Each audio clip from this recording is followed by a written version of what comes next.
Membangunkan sepak bola Indonesia dari tidur. Jadi kita bangunin sekarang.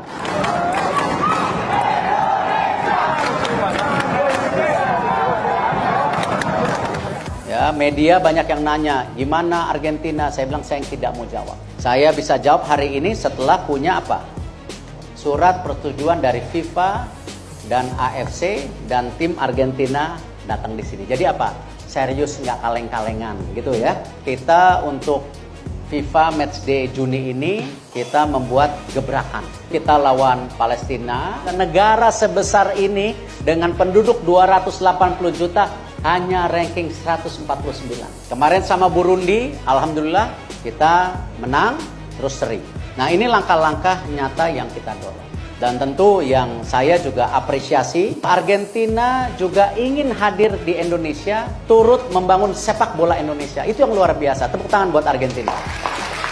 Dan ini momentum luar biasa buat apa?